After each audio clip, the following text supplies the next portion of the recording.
What up, Shitbricks? Week 1 is over in the NFL opening week. So that also means our first week of the Pure Fit Fantasy Football League is over. So just sending out a little bit of video to do a little recap. I don't know how much y'all pay attention to everyone else in the league, but for me, it's kind of fun to see what else is going on. So in case you didn't, well, you're going to get your fill here. So we'll start off with my matchup. It was Ferris and I.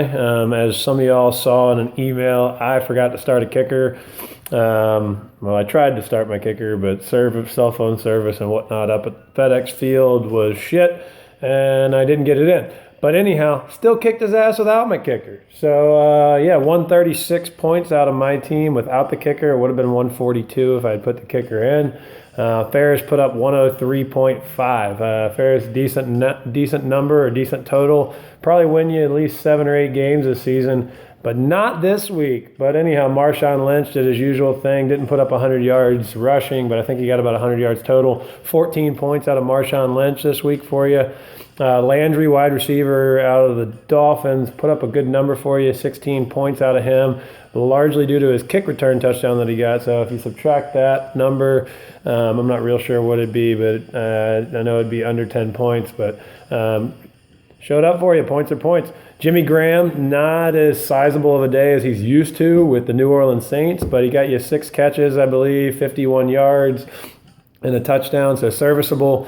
Definitely not the number 2 performance of the week, which is where he's rated as a tight end, but it'll work. Ben Roethlisberger got you 18 points, a little disappointing for me, only 1 touchdown, but thankfully it went to my guy, Antonio Brown, who was playing against you, so that 1 touchdown actually hurt you more than it helped you, but anyhow, offense looked pretty good for the Steelers, so Roethlisberger, my guess is he'll have some bigger performances for you throughout the year. My team, on the other hand, pretty big performances. Carlos Hyde, rookie, kind of untested, puts up 31 points last night against Minnesota.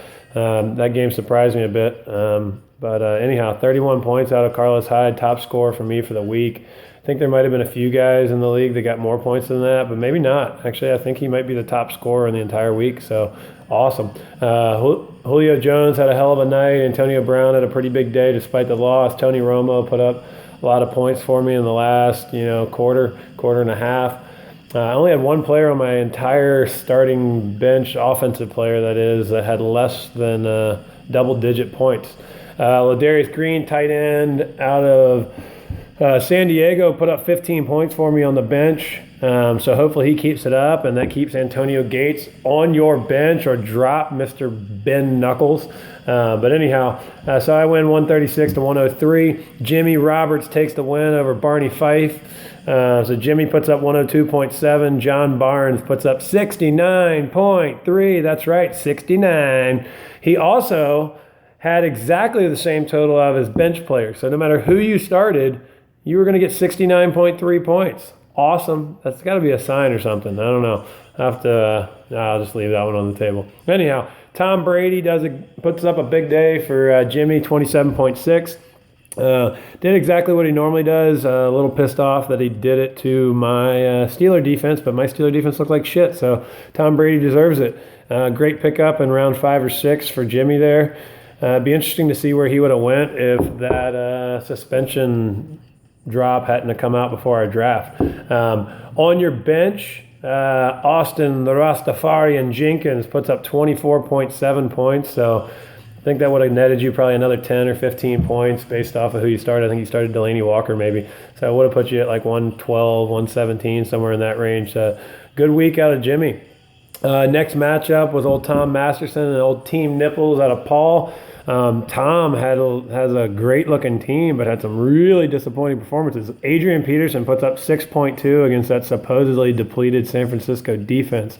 So that was a bit surprising, I think, for everyone. 6.2 points. And then Odell Beckham Jr., Mr. Amazing catch, got shut out the entire first half, ended up putting up 6.1 points. So not bad considering you recorded 0 catches through half the game. Russell Wilson put up 15 points for you, but on your bench you had Mariota putting up a surprising 25. So screw Wilson, put in Mariota, put that Wilson on the bench where he needs to be, and have some faith in that rookie. We'll see what you do next week. Nipples, on the other hand, puts up 29 points out of Gronkowski with his usual 3-touchdown performance against my Steelers, who couldn't cover him for shit. Or actually, I think they just forgot to cover him. Chris Ivory, New York Jets, underrated running back, puts up 22.3. Great performance out of them. And then the Panther defense puts up 20 points for you. Touchdown, fumble recovery, 2 interceptions, I think 5 or 6 sacks. Granted, you were playing Blake Bortles and the Jacksonville Jaguars, but hell, they showed up. So 131-87 out of that one. Next matchup, this is the lowest total of the two teams combined. So lowest points total between the two teams. Weaver puts up 82.3 and takes the win over Chris Sway at 73 points. Weaver has a big performance out of Tyler Eifert, 2 touchdowns, over 100 yards receiving, 25.4 fantasy points. If you see the trend here, almost every single tight end in the league had a huge day. So I don't know if that's going to keep up, but Tyler Eifert shows up in his 3rd, 4th season, I can't remember. So big-time name that hasn't really performed. So Drew, we'll see how that goes. C.J. Anderson, questionable with some sort of knock. I'm not sure what kind of injury it was. See if he's there to play for you, or if Ronnie Hillman sitting on my bench is going to be taking the bulk of the carries in week 2. Chris Sway, again, another team with some disappointing performances. Peyton Manning puts up 4.9 points, and Sammy Watkins doesn't even record a catch. Des Bryant gets pulled out of the game with a broken toe and could be out anywhere from 4 to 10 weeks, depending on what doctor you listen to. And the Seahawks D put up 20 points for you. So Chris has got some interesting things happening. See how his team shapes up. Ben Knuckles, on the other hand, our rowdy redneck, puts up 142.2. Big number. So if I'd had my kicker in, you would have beat me out 0.2. So you take home the cash for the top points for the week. Congratulations on that. Big performances out of Phillip Rivers, running back out of Cincinnati, and Hill. DeAndre Hopkins comes up in a big way, even though he had 2 quarterbacks thrown to him that game. 9 out of 13 targets for over 100 yards, 26.8 fantasy points. Your tight end, Kelsey, shows up in his 2nd year big time in the first game. 24.6 points, and Amir Abdullah, another rookie, 18.7 points. Joique Bell had an okay day too, so it'll be interesting to see how that timeshare goes from here on out. Dan Brabrand puts up 101.7. Definitely a good performance, but not nearly enough against Ben this week. I think he would have beat 5 of the other teams if he had played them, but not against old Big Ben. Breeze, only 1 touchdown. I think he put up over 300 yards. Eddie Lacy, 16 points. Jason Witten, another tight end with a big performance. And lots of targets out of your wide receivers. Edelman, 11 receptions on 12 targets. Emmanuel Sanders, 8 on 12. Lots of targets, always good in fantasy. So, Dan, I think you'll be doing all right moving forward. Jeffrey Moussat, 115.5, takes the win over Scotty 2 Hottie. Phillip Rivers, only 189 yards passing. Don't know if that's because you're missing Jordy Nelson or what. 3 touchdowns, though, puts you up 23.1 points. Matt Forte, always underrated. 141 rushing yards alone, 24.3 performance with the Bears offense. D'Angelo Williams gets you 13.5, great fill-in while Le'Veon Bell's out. Keenan Allen, talk about targets, 17 targets, 15 receptions, 21.6. I think it was career day for him. So big day out of Keenan Allen, gives you 115.5 points. Congrats. Scotty, Jamal Charles does his usual thing, 18 points. T.Y. Hilton, questionable with a knee knock, but he did have 7 receptions on 14 targets, despite the fact that Andrew Luck was struggling a bit. Said it's just a bruise in his knee, so we'll see if he plays in week 2. On your bench, though, you had Carson Palmer, 25.7 points. Ryan Tannehill, who you started 11.7. I thought Tannehill was going to have a day against the Redskins. I was at the game. Offense and defense and Tannehill alone all looked rusty for the Dolphins, so hopefully he turns that around. But good news is Palmer looks like he's back. If he can remain healthy, it looks like him and those Arizona Cardinal wide receivers are going to be doing just fine. But anyhow, coming up in week 2, I think we got some decent matchups coming up. Pull up it on my computer here, see what they are.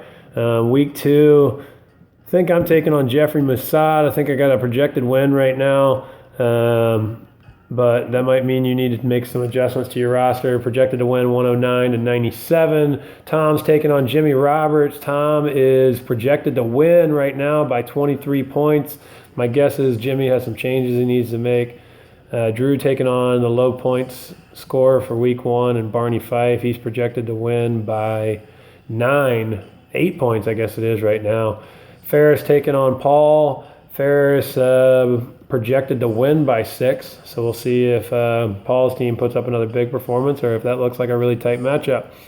Ben projected to put up 103 versus Chris's 84. I know Chris has at least got Des Bryant on his bench still, so that'll change that number around a little bit. And then Dan Brabrand taking on Scott Casey.